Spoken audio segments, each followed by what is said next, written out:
November 6th, 1895, New York City. The footman posted outside Consuelo Vanderbilt's apartment had been there since before dawn, and his instructions were simple and absolute. No one enters.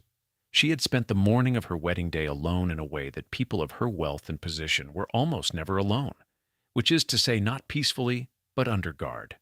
No governess, no maid, no friend. The door was watched as though the person inside were a prisoner awaiting transfer, which, in every sense that mattered, she was. She dressed herself in the white silk and real lace that had been chosen for her by someone else, pulled on the white silk stockings, fastened the white silk shoes, and stood in the center of the room that had been built with her family's money in the city that bore her family's name, and wept. She was 18 years old. In a matter of hours, she would become the Duchess of Marlborough, the wife of one of England's oldest titles, the mistress of one of England's grandest palaces. She had not chosen any of it. She had tried, at considerable personal cost, to prevent it. And she had failed, and the footman was at the door, and the dress was on, and there was nowhere left to go except down the stairs and into the carriage and toward the church where 300 policemen were holding back a crowd of thousands who had come to watch the wedding of the decade. Outside St. Thomas Episcopal Church on Fifth Avenue, those thousands had been gathering since early morning. They pressed against the barriers and the blue coats of the policemen, craning for a view of something they had been reading about in the newspapers for weeks. The coverage had been extraordinary even by the standards of Gilded Age press culture, which had elevated the social spectacle of the very rich to a level of public fascination that occupied the space that celebrity journalism would eventually fill in later generations. The financial terms of the settlement had been published. The guest list had been analyzed by correspondents whose access to the family was, in most cases, Alva Vanderbilt herself, who managed the publicity of the transaction with the same total control she had applied to every other element of it. The dress had been described in advance. The identity of the bridesmaids had been reported. The arrangements at St. Thomas Church had been detailed for readers who would never be invited inside it. The groom arrived late. His delay was attributed to last-minute negotiations, a final attempt by a man who understood precisely what his title was worth on the open market to extract the maximum possible value before the transaction closed. He had already secured substantial terms. The financial settlement between the Vanderbilt and Marlborough families had been negotiated over months by lawyers on both sides of the Atlantic, and its terms were considerable. $2.5 million in New York Central Railroad stock transferred to the Duke upon the marriage, equivalent in the purchasing power of the early 21st century to approximately $91 million. $100,000 annually guaranteed to each of the parties for the duration of William Kissam Vanderbilt's lifetime. A commitment from William Kissam Vanderbilt's estate to a further $2.5 million guarantee payable after his death. And the subsequent construction, at William Kissam Vanderbilt's expense, of Sunderland House on Curzon Street in London, a palatial townhouse that cost an additional $2.5 million and would serve as Consuelo's London residence for the years of the marriage. The Duke's last-minute delay at the church suggested he was still attempting to improve on these terms, even as his bride was descending the stairs at the Vanderbilt mansion in her wedding clothes. The bride arrived late, too, and in tears. She had descended from her apartment, passed the footman at the door, met her father in the hallway, met the bridesmaids who had assembled below, and walked with all of them to the waiting carriage while weeping behind the veil that was not quite thick enough to conceal the fact. Inside the church, the cream of New York society filled the pews. The Vanderbilt family's rivals and allies and social dependencies had assembled to witness the confirmation of a social victory that Alva had been engineering for the better part of 2 decades. The orchestra played. The flowers covered every surface, and the bride walked down the aisle weeping, and the papers reported it the following morning as the most beautiful wedding anyone could remember. What the crowd outside saw was the apotheosis of the Gilded Age dream, the greatest American fortune meeting, the greatest English title. American energy and European precedents joined in a ceremony of mutual benefit. What was actually happening inside that church was a transaction, the most expensive and most elaborately staged sale of a human being that the American 19th century had produced, and the woman being sold knew it, had known it for months, had tried to prevent it, and was walking toward the altar now because every option available to her had been exhausted, and the only thing left was the altar. This is the story of what came after. What Consuelo Vanderbilt did with the 30 years inside the palace she was brought to inhabit. What she built in the space that was left her, which was smaller than anyone watching her walk down that aisle would have imagined, and larger than the people who had arranged her life had intended. What she lost, and what she found, and what it cost to find it, and what she chose, in the end, when she finally had the freedom to choose, which tells you more about who she was than anything that was chosen for her. Before we go any further, where in the world are you watching from today? Drop your location in the comments below, because this community reaches every corner of the globe, and it is always remarkable to see how widely these stories travel. Consuelo Vanderbilt's story began in a Fifth Avenue mansion and ended in a churchyard in Oxfordshire, passing through Newport and Paris and London and Blenheim Palace and the Riviera and wartime France and Southampton, Long Island, and it is still being read and discussed more than a century after the wedding that defined it in the public imagination. If you have not yet subscribed to this channel, now is the moment to do it, because we tell these stories completely and honestly and without shortcuts, and your support makes it possible to keep going. Hit subscribe, and let us begin where this story actually begins. New York City, 1875. A Southern woman from Mobile, Alabama, the daughter of a cotton broker whose family finances had declined sharply during and after the Civil War, married William Kissam Vanderbilt in a ceremony that was not, by any historical account, particularly grand. The grandeur came later. Alva Erskine Smith had spent her adolescence watching her family's comfort erode, had understood from that experience what it meant to possess social ambition without the material resources to execute it, and had married into the Vanderbilt fortune with a purposefulness that would define everything she did for the rest of her life. She intended to use what she had married into. She intended to use it completely, and she intended the results to be visible. To understand what was sold in St. Thomas Church on November 6, 1895, it is necessary first to understand what the Vanderbilt name meant in the decades that preceded it, because the name was not merely a name. It was the accumulated result of one of the great origin stories of American capitalism, and its weight and reach and social meaning formed the specific environment into which Consuelo Vanderbilt was born, and inside which she was shaped. The fortune had its beginning in one of the iconic narratives of the American 19th century. Cornelius Vanderbilt, the Commodore, had begun with a small ferry operation on New York Harbor at the start of the 19th century, the son of a farmer from Staten Island, who had no particular advantages beyond an exceptional instinct for the economics of movement and an appetite for risk that made the men around him seem, by comparison, cautious to the point of paralysis. He expanded from the harbor ferry into coastal shipping, then into the transatlantic lines, then into the railroads that were remaking the American continent in the decades following the Civil War. By the time he died in 1877, the same year Consuelo was born, his estate was estimated at $100 million, a sum so large that the vocabulary of wealth had to stretch to accommodate it. His son William Henry inherited the estate and managed it with a conservatism that approximately doubled it before his own death in 1885, leaving a fortune of approximately $200 million distributed among his heirs, with the Vanderbilt family standing, by any reasonable measure, among the wealthiest on earth. William Kissam Vanderbilt, Consuelo's father, inherited a substantial portion of this accumulation. He was warm, pleasure-loving, more at ease at the horse races in Paris than at the deal tables of New York, and constitutionally unsuited to manage the force of nature he had married. Alva was something else.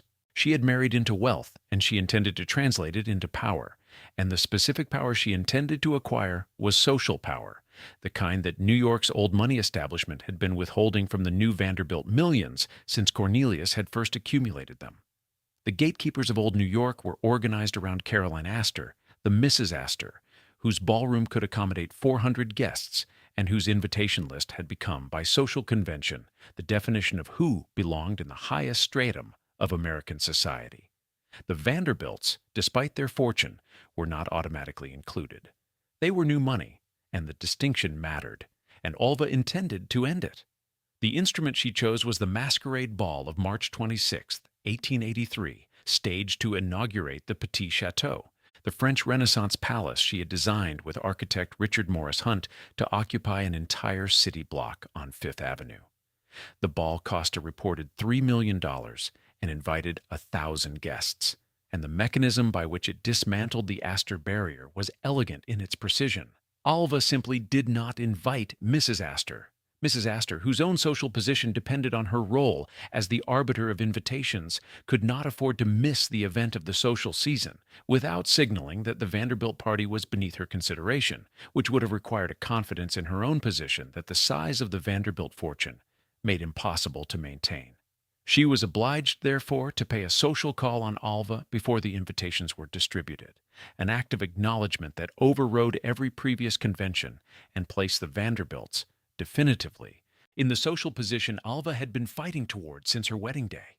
It was a famous victory in a long campaign, and Consuelo was 5 years old when it happened, too young to parse its mechanics and old enough to absorb its lesson. The lesson was this: in the world her mother inhabited, everything was a campaign, and the campaign never ended, and the instruments of the campaign were whatever happened to be available, including people. The family maintained 3 primary properties, each of which communicated a different aspect of the Vanderbilt claim on the world. The Petit Chateau on Fifth Avenue, its limestone facade and iron gates announcing the family's urban preeminence, with a permanence that the building's eventual demolition in 1927 would prove illusory. Marble House in Newport, Rhode Island, completed in 1892 and modeled on the Petit Trianon at Versailles. Its white marble exterior and its elaborately French interior designed to suggest that American money had achieved something the old world had previously considered its own exclusive property. And Idle Hour on Long Island, a rambling, generous estate on the Connequot River that Consuelo remembered, in her memoirs and in every conversation about her childhood, as her father's house, the place where the rules loosened and the summers had a texture that the Fifth Avenue Palace and the Newport showpiece could not provide. At Idle Hour, she crabbed and fished and sailed and spent hours with a father who was, when present, exactly the counterweight his wife was not: warm, genuinely interested, affectionate in the uncomplicated way of people who are not organized entirely around ambition. Even Alva, Consuelo wrote, loosened slightly at Idle Hour. She allowed the children to take over an old bowling alley on the property as a playhouse and to cook their own meals in it, which was, given what Alva was like everywhere else, a remarkable concession to childhood. The contrast between Idle Hour and Marble House tells you everything you need to know about the tension that organized Consuelo's early life. One was her father's. One was her mother's. Newport, she wrote, felt like a prison. Consuelo Vanderbilt grew up inside a formation so systematic and so total that its full dimensions only became visible to her in retrospect, when the distance of decades made description possible. The education program her mother designed and supervised was, by any objective measure, exceptional. 2 governesses, one German and one French, had Consuelo reading both languages fluently by the age of 8. History, literature, mathematics, Latin, and science were taught in small private classes whose quality exceeded anything available in the formal schools of the era. Music lessons filled additional hours. An hour of daily exercise in Central Park was the only portion of the day that resembled what other children did with their time. And even that was supervised. The steel rod was the education's most concrete and most revealing element. Alva commissioned a device that ran from Consuelo's forehead down her spine and fastened around her waist and over her shoulders, to be worn for hours at a time, to impose the posture that Alva considered the minimum acceptable presentation for a girl of Consuelo's station and prospects. The posture it produced was described by observers throughout Consuelo's adult life as regal, and the word was used as a compliment, which it may have been, and as an accurate physical description, which it certainly was. The method that produced it was described by Consuelo herself decades later, with the care of someone who has spent a long time deciding exactly how to say a thing. She described it. She did not elaborate on what it felt like to wear it. Minor infractions were corrected with a riding crop. When Consuelo, as a teenager, objected to clothing her mother had selected, Alva said, "I do the thinking. You do as you are told." The statement was not delivered in anger, but in the matter-of-fact tone of a person stating a condition of reality rather than issuing an instruction, which is the register that makes such statements most difficult to argue with and most effective at producing the compliance they demand. Consuelo was being prepared for a specific transaction. The preparation was comprehensive. It was also the thoroughgoing production of a person who lacked the internal resources to resist the transaction when it arrived. And this was not an accident. Her name was itself a declaration. Consuelo Isnaga, her godmother, was a half-Cuban, half-American socialite who had married George Montague, Viscount Mandeville, heir to the 8th Duke of Manchester, in 1876, the year before Consuelo was born. The marriage had been the social event of its year. Alva had watched her friend cross the Atlantic to acquire a title, had understood what the template meant and what it could produce, and had named her daughter after the woman who had demonstrated it. The naming was not accidental. In Alva's world, nothing was accidental. The name was a blueprint.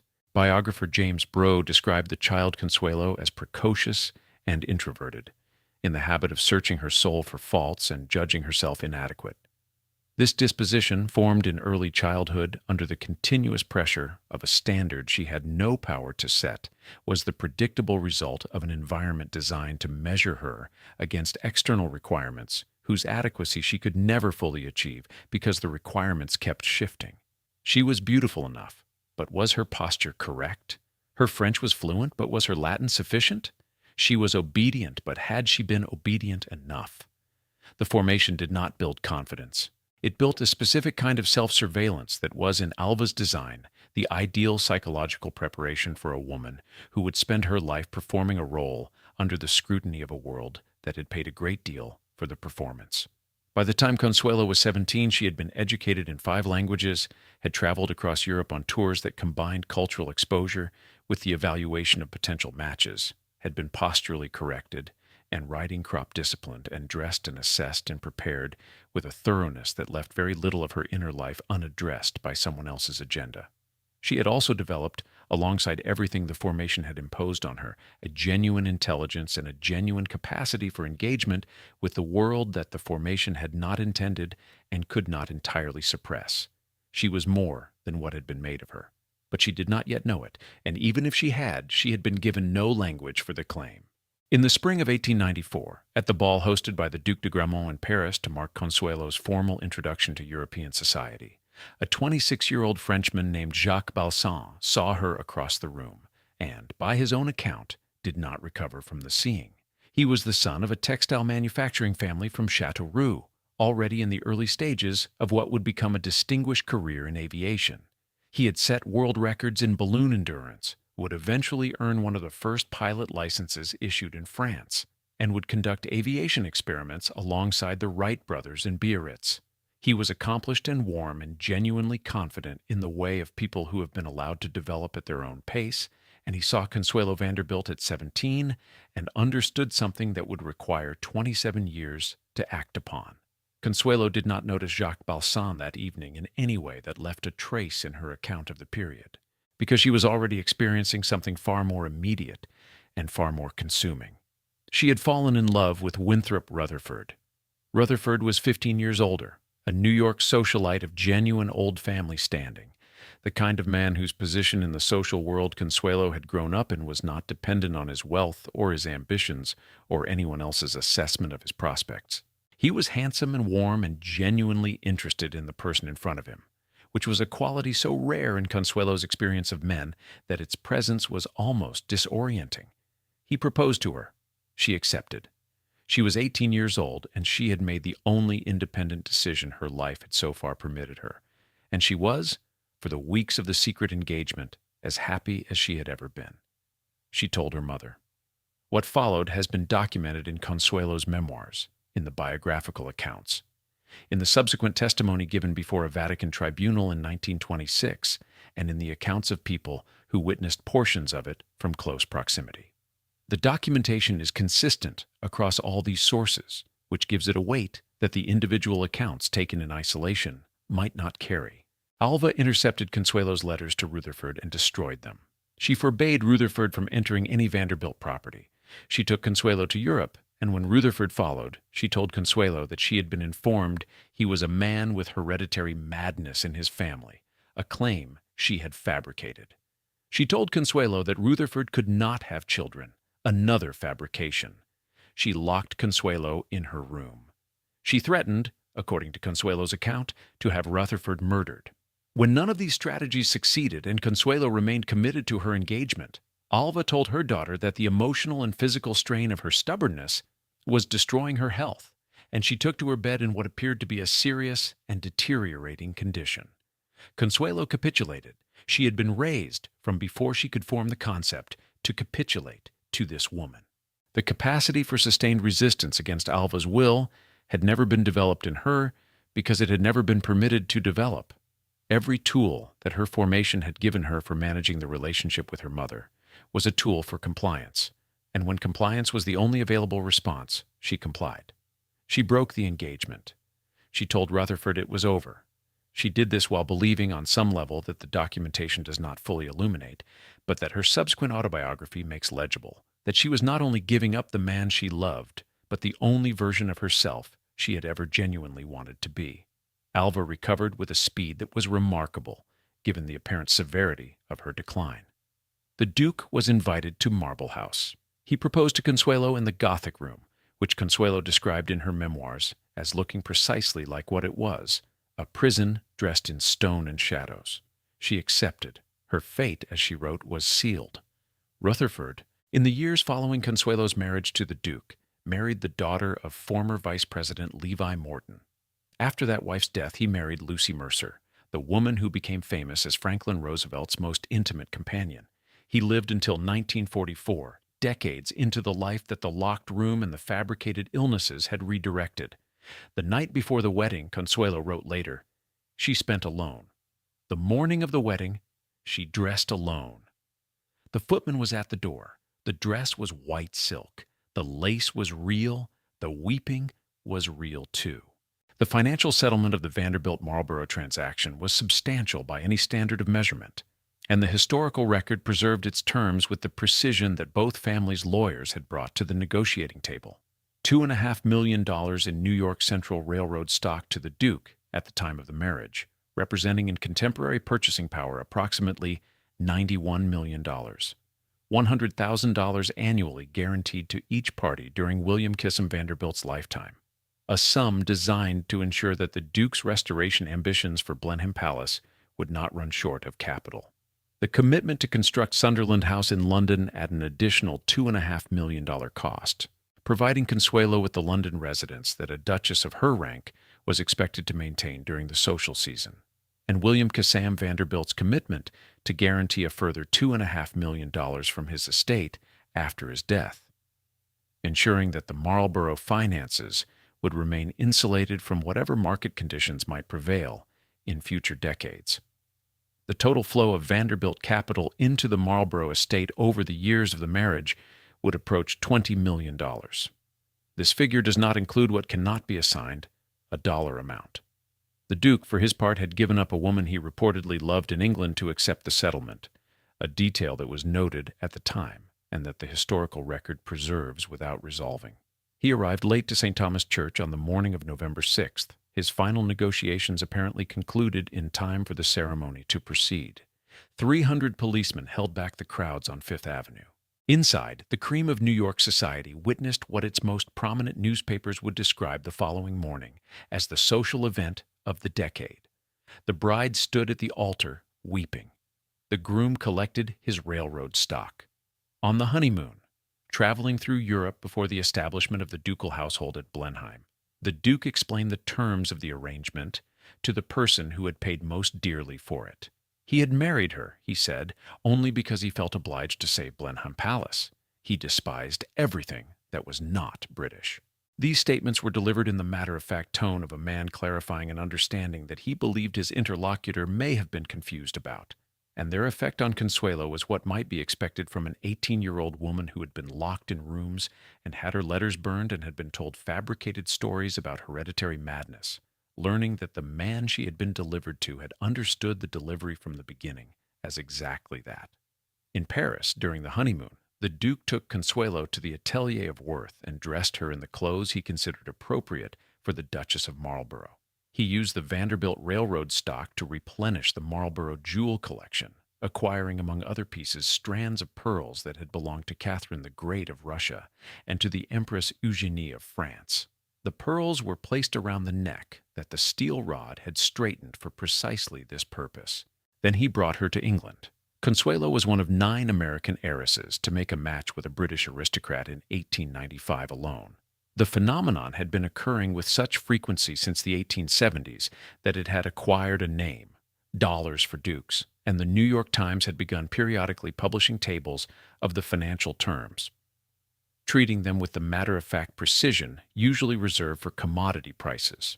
More than 100 such arrangements would be completed before the practice declined in the years following the First World War, when the social and economic conditions on both sides of the Atlantic that had made the exchange logical were altered beyond recovery.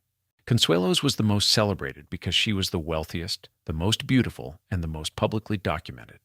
It was also among the most clearly coerced, and this too was documented because the woman who survived it was eventually willing to describe what it had contained. Blenheim Palace in 1895 was, by every objective measure, one of the most imposing private residences in the world. 300 rooms arranged across a building whose longest facade stretched 350 feet.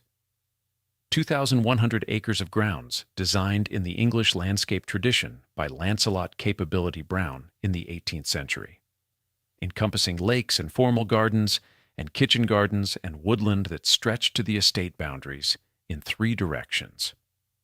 The palace had been built between 1705 and 1722 as a gift from a grateful nation to John Churchill, the first Duke of Marlborough, following his decisive defeat of the French forces at the Battle of Blenheim in 1704.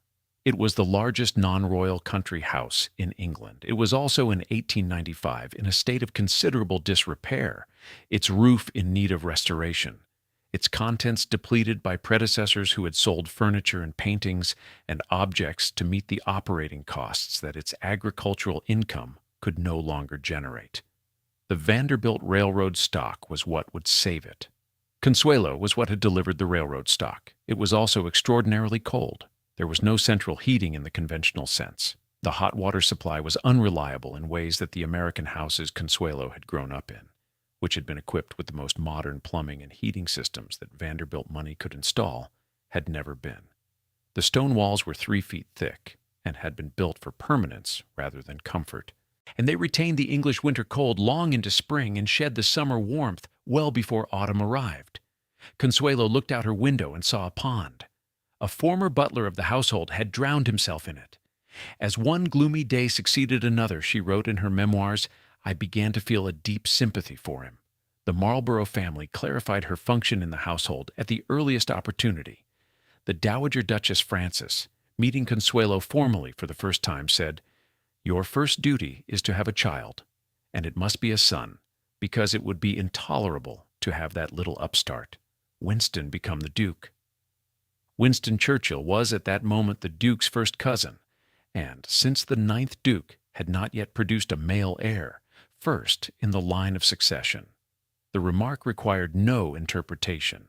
It stated the purpose for which Consuelo had been purchased with a directness that the transaction's legal documents had managed to dress in the language of settlements and allowances and guarantees, but that the Dowager Duchess preferred to state plainly.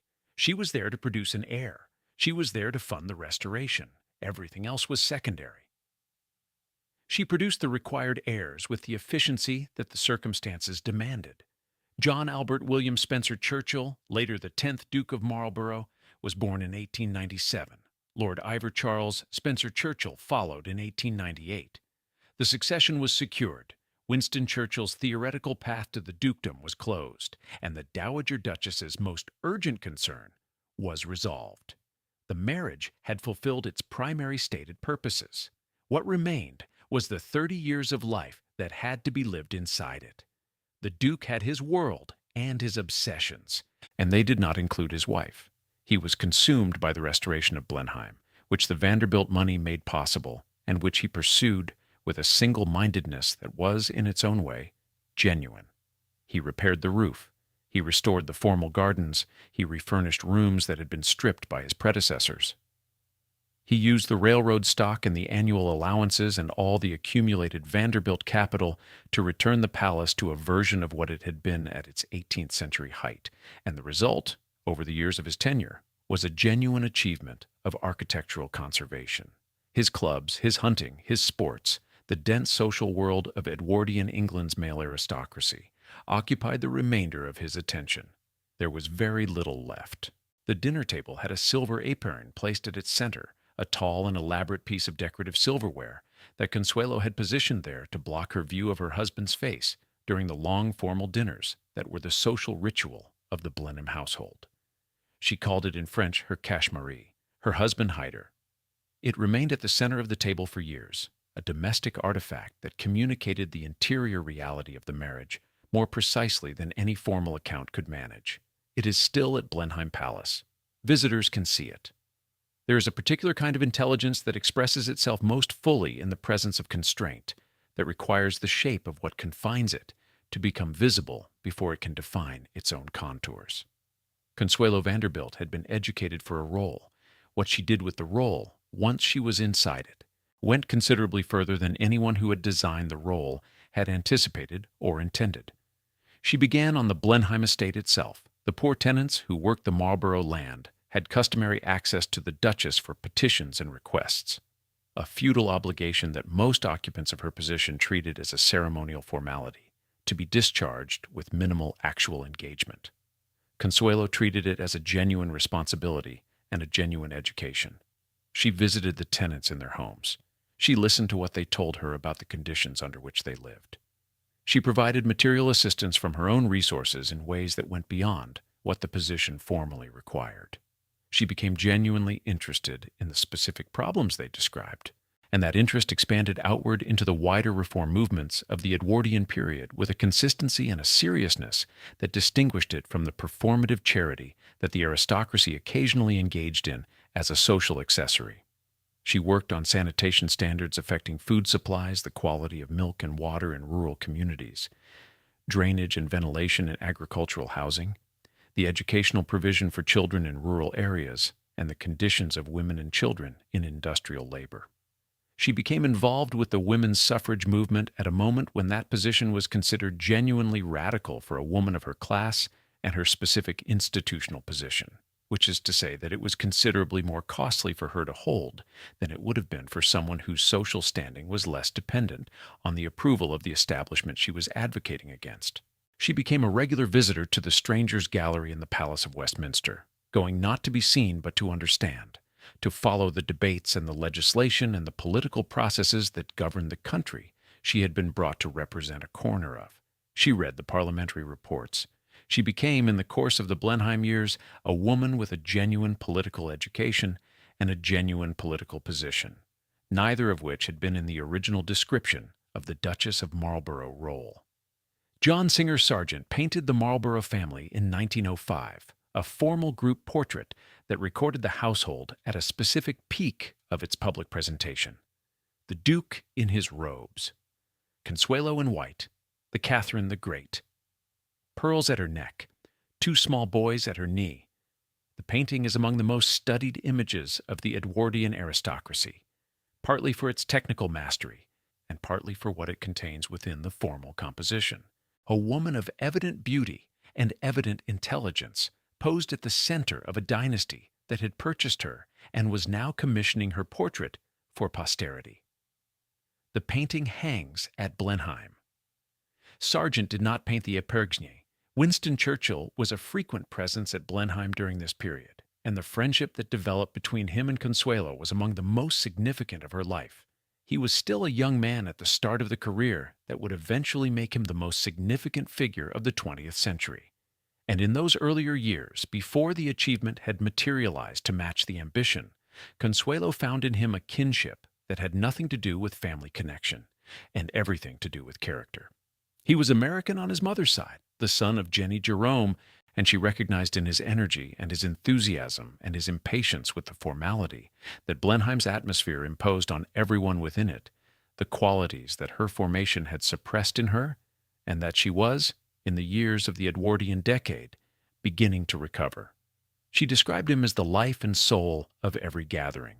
He was her ally, her confidant, her companion in the specific form of displacement that both of them experienced inside the palace that had shaped them. After Sunderland House in London, where the separation of 1906 installed her, Consuelo built a salon that became one of the genuine intellectual centers of Edwardian social life. H.G. Wells came, George Bernard Shaw came. J.M. Barrie, who had once said he would stand all day in the street to see Consuelo get into her carriage, came to her table and talked. Margot Asquith came. Lady Astor came. The Grand Duke Dmitri of Russia came. These were not people attending out of obligation to her title. They came because the quality of the conversation and the quality of the attention she brought to everyone in the room made Sunderland House worth the journey. She had used the platform of a title she had been forced to accept to build something that was genuinely hers, and what she had built was better than the title. The Marlborough marriage deteriorated in stages that were distinct in their character, if not in their ultimate direction, proceeding from the formal distance of two people who had never been close through the accumulated particulars of a life lived in parallel toward the practical extinction of any pretense of partnership. The first concrete rupture documented in the historical record came in approximately 1901, when Consuelo reconnected with Winthrop Rutherford in Paris and spent 2 weeks with him. She subsequently told her husband the truth of those 2 weeks, and the fact that she had never stopped loving Rutherford. The Duke received this information and departed for South Africa, where his cousin Winston Churchill was covering the Second Boer War as a correspondent, and remained there for 6 months. In his absence, Consuelo began a relationship with Reginald Fellows, the Duke's other cousin. The marriage had become, in practice, 2 entirely separate lives sharing a title and an address, and the separation of those lives was proceeding along its own logic, regardless of what the legal and social structures required them to present to the outside world. The paternity of Lord Iver was raised as a question in the historical record by Gladys Deacon, the Duke's second wife, who implied in later years that Iver might have been fathered by Rutherford rather than by the Duke. The timing of the Paris reunion and the timing of Ivor's birth made the suggestion chronologically possible. It was never established, and it remains an unresolved element of the story, documented here because it is part of the documented record rather than because it illuminates anything certain about the people it concerns. The official separation came in 1906. Consuelo moved from Blenheim to Sunderland House and never moved back. She continued to function as the Duchess of Marlborough, in the public sense, attending the events that the title required her to attend, maintaining the relationships that the position required her to maintain, while building, in the space between those obligations, the life that the position had never been designed to contain. The suffrage work intensified. The political engagement deepened. The World War I years found her chairing the Economic Relief Committee of the American Women's War Relief Fund, organizing employment services for the 400,000 domestic servants displaced when the great houses were shut down or converted to wartime use, coordinating Red Cross relief operations with the logistical competence of someone who had been managing large household operations for 2 decades and had developed, over those decades, a genuine capacity for administrative organization that the domestic sphere had not exhausted. By 1921, after 26 years of a marriage that had been arranged, maintained, and would now be dissolved entirely on terms that bore no resemblance to anything Consuelo had chosen, the divorce was finalized. The Duke, in the same year, married Gladys Deacon. The Vatican annulment proceedings of 1926 produced testimony that no one who knew Alva Vanderbilt found surprising, and that everyone who cared about what had happened to Consuelo found, in its way, one of the most extraordinary moments in the entire story. The Duke wished to convert to Roman Catholicism and required an annulment of his previous marriage under canon law to do so, since the Catholic Church did not recognize the civil dissolution of what it considered a sacramental bond. The Vatican's court required legal grounds for nullity, and the only ground available under the circumstances was coercion, documented evidence that one or both parties had entered the marriage without genuine and free consent. The evidence was available. Alva provided it. She told the Vatican investigator, "I forced my daughter to marry the Duke. I have always had absolute power over my daughter." The statement was given, by all accounts, without apparent embarrassment, in the direct, declarative manner of a woman who had spent 60 years stating her positions without qualification.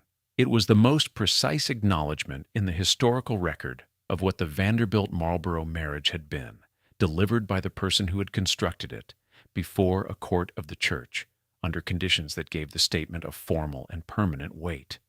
Alva had not mellowed into this admission. She had, by 1926, become a prominent figure in the American women's suffrage movement, having converted to feminism with the total commitment she had previously applied to social competition. She organized, campaigned, contributed, and advocated with the same energy and the same strategic intelligence she had brought to the Masquerade Ball of 1883, and the feminism was genuine in the way that conversions sometimes are when the convert has personal reasons to find the doctrine true. She had spent her adult life exercising absolute power over the women closest to her, and she had come to understand, in the years of the suffrage movement, what that meant. The Vatican testimony was, in some measure, the accounting. The annulment was granted. The Duke converted. His marriage to Gladys Deacon, which had been pursued through the years of his marriage to Consuelo with a persistence that mirrored Alva's own single-mindedness in its way, proved no happier than the marriage it followed. Gladys had ruined her face by injecting it with paraffin wax in an attempt to improve her profile, a choice whose consequences accumulated over the years into something that contemporaries described with a horror they found difficult to conceal. The Duke eventually evicted Gladys from Blenheim in circumstances that generated considerable public attention. He died in 1934, alone, in the palace he had spent his adult life restoring, which had cost two women everything, and had given him, in the end, only itself. Consuelo and Alva reached a complicated peace in the years after the annulment. The specific texture of that peace is not fully visible in the historical record, which is itself a kind of information. A woman who was willing to describe the steel rod and the locked room and the burned letters was also willing to leave some things unwritten.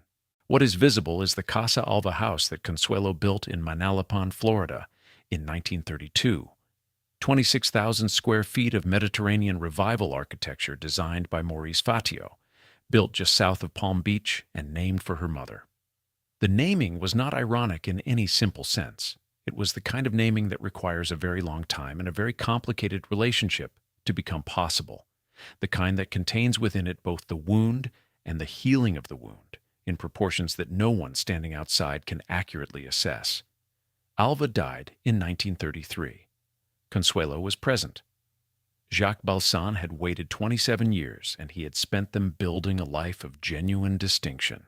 He had set world records in balloon aviation in September of 1900, remaining aloft for 39 hours and 9 minutes in the Balloon Saint Louis and reaching an altitude of 8,558 meters at the Exposition Universelle in Paris in the same month.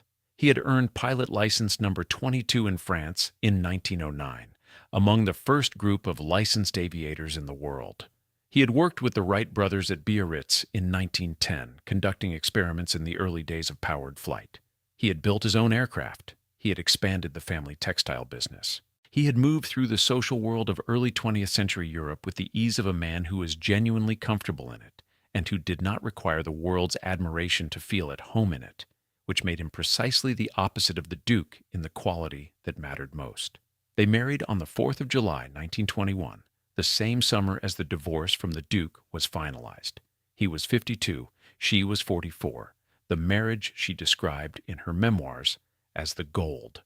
The first marriage had been the glitter, the coronation canopy, and the sergeant portrait, and the Catherine the Great pearls, and the 300 policemen, and the formal robes in the crowds, and all the elaborate machinery of a position she had not wanted. The second marriage was what remained when all of that was removed, which was a man who had decided, in the spring of 1894 at a Paris ball, that she was the person he wanted, and who had waited through 2.5 decades of the wrong circumstances until the right circumstances arrived. The chateau at Saint-Georges Motel, a small commune about 50 miles from Paris near the forest of Dreux, became the center of the French life they built together.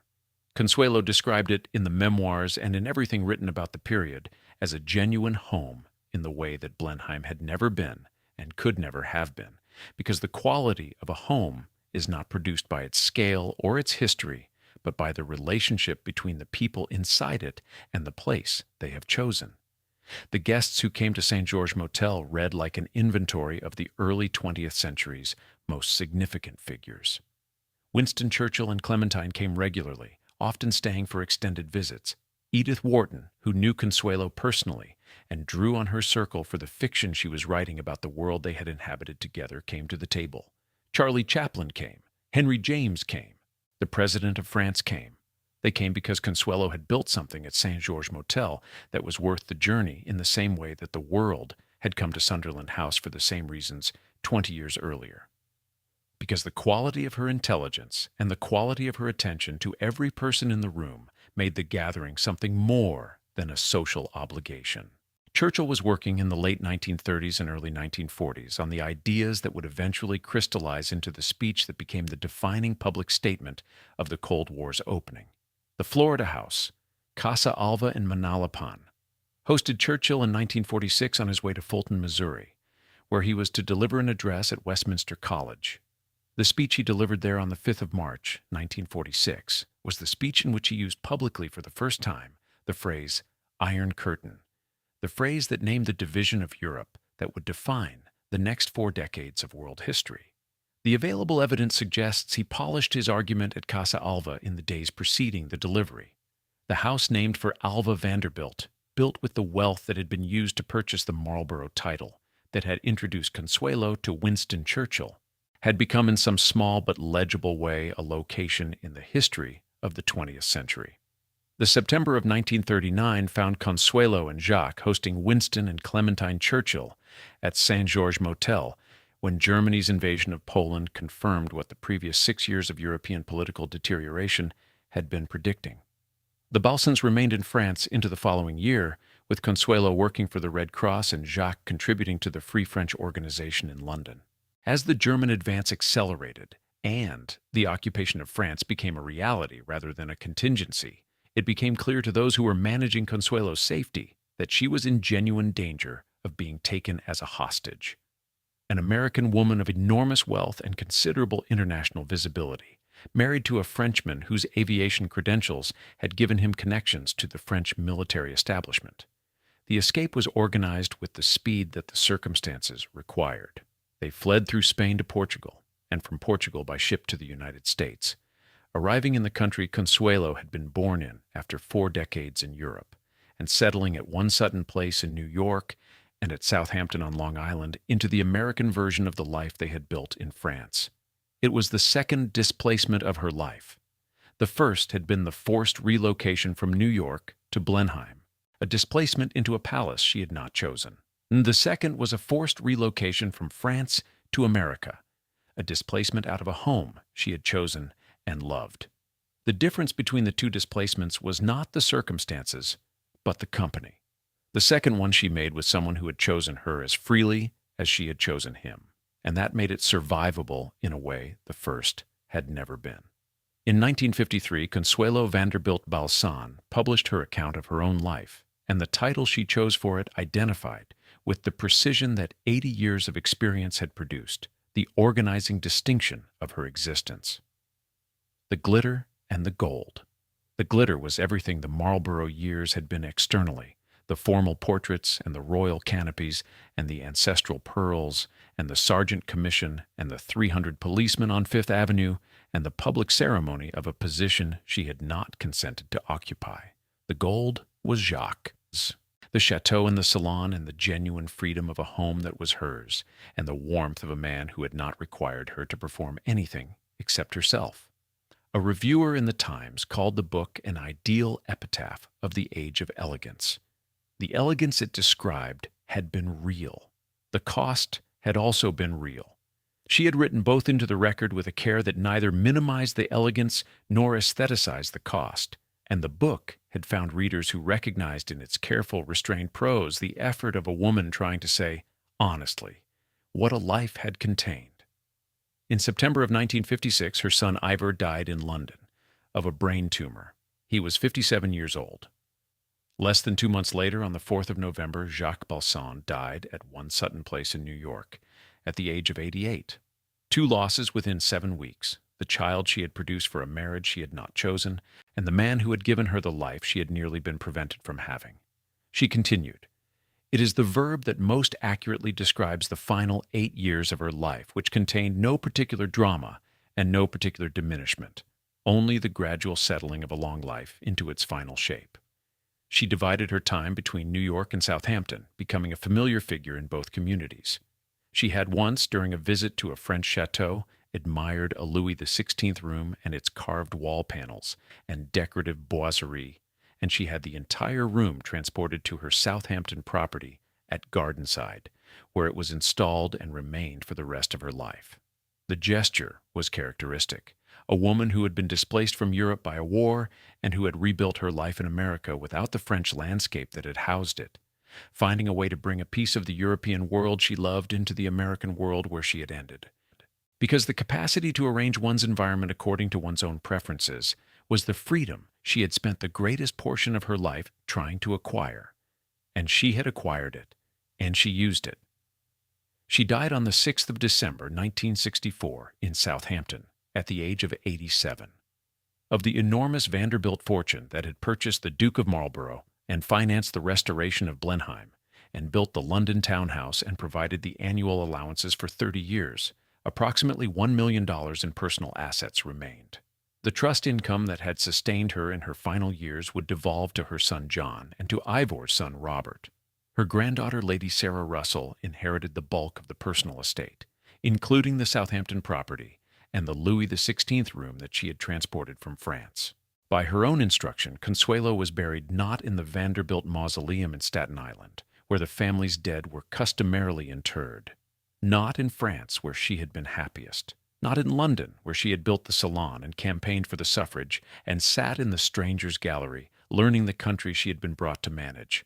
She was buried in the churchyard at St. Martin's Church in Bladen, Oxfordshire, next to her younger son Ivor, in the village that lay at the edge of the Blenheim estate, within clear sight of the palace's roofline on fair days. It was the most precise statement she could have made, not inside Blenheim, which had been her prison, not away from it entirely, because it had been too much of her life for distance, to be honest. At its boundary, in the ground of the village that had always existed in the palace's shadow, next to the child the palace had required her to produce. The burial instruction was not nostalgia, and it was not surrender. It was accuracy. There are stories that belong so thoroughly to their era that it seems they should not be able to travel beyond it. And that travel anyway, because what they illuminate is not the era, but the permanent condition that the era happened to make visible. Consuelo Vanderbilt's story is this kind of story. The dollar princess system that produced it was specific to the Gilded Age, specific to the intersection of American railroad wealth and British aristocratic insolvency, specific to a social world organized around the assumption that women's compliance was a resource to be managed rather than a freedom to be respected. The First World War began dismantling that world, and the 20th century completed the dismantling, and the specific transactions of the 1890s are not repeatable. But what the system required to function was not specific to any century. It required that a woman's preferences be suppressed in childhood until suppression became indistinguishable from character. It required that the suppression be mistaken for cultivation, and the cultivation for preparation, and the preparation for love. It required the steel rod and the riding crop and the locked room and the burned letters and the faked illness, and it required that all of these things be understood by everyone involved as the reasonable actions of a devoted mother arranging her daughter's future. What Consuelo did inside the constraints is what makes her story worth telling 130 years after the weeping bride walked down the aisle at St. Thomas Church. She had not chosen the Duchess of Marlborough role, and she could not exit it, and what she did with it was genuine. The philanthropy was real. The reform work was real. The sanitation campaigns and the suffrage advocacy and the wartime committees and the employment services were conducted with a seriousness and a continuity that distinguished them from the decorative charity that the Edwardian aristocracy occasionally practiced. She used the platform of a title she had been locked in a room to accept to advocate for people who had no platform. And she did so over decades, with a consistency that required no audience and sought no particular credit. The relationship with Alva resists the simple resolutions that biography tends to reach for at the end of a long and complicated story. The woman who had burned Consuelo's letters and threatened to murder Winthrop Rutherford and locked her daughter in a room was also the woman who stood before a Vatican tribunal and said, without apparent embarrassment, "I forced my daughter to marry the Duke. I have always had absolute power over my daughter. Whether this constituted an apology or a confession, or simply the deployment of that same absolute power in a new direction, is a question the historical record does not settle. Probably it was all three. Probably Consuelo understood it as all three, and found in the combination something that was not forgiveness exactly, but was close enough to it that the house she built in Florida could carry her mother's name. The character of Cora Crawley in Downton Abbey was drawn directly from Consuelo and her contemporaries. Edith Wharton, who sat at Consuelo's table in France and knew the world she had inhabited from the inside, left an unfinished novel called The Buccaneers that drew on exactly this material. The academic literature on Gilded Age transatlantic marriages uses Consuelo's case as its central reference because it is the most thoroughly documented, the most extreme in its coercive elements, and the most completely narrated in the subject's own voice. She became, in the 20th century, the definitive image of what the Gilded Age's social ambitions cost when the bill was presented to someone who had not agreed to pay it. And she became also something more than that image, a woman who had paid the bill and then, in the decades that followed, built something durable with what remained. Blenheim Palace is still there. The formal gardens the Duke restored with Vanderbilt railroad stock are among the most visited in England. The John Singer Sargent portrait hangs in the long library. The silver epergne is still on the table. The churchyard at St. Martin's in Blaydon is a short walk from the palace gate, and the headstones are modest by the standards of everything that surrounds them. And the grass between them is kept as it has always been kept. And on clear days the roofline of the palace is visible from the churchyard wall, exactly as Consuelo knew it would be when she gave the instruction that placed her here. She had chosen to be buried within sight of the place that had confined her, and not inside it, next to the sun the confinement had produced, in the ground of a country that had received her as a purchased instrument, and that she had spent 30 years making, in some meaningful portion of its life, genuinely better. The glitter was real. The gold was also real. She had known the difference between them, and she had written it down, and she had chosen, in the end, where to lie. If this story stayed with you, please take a moment to like this video and subscribe to the channel. These are the stories that deserve to be told in full, and your support makes it possible to keep telling them.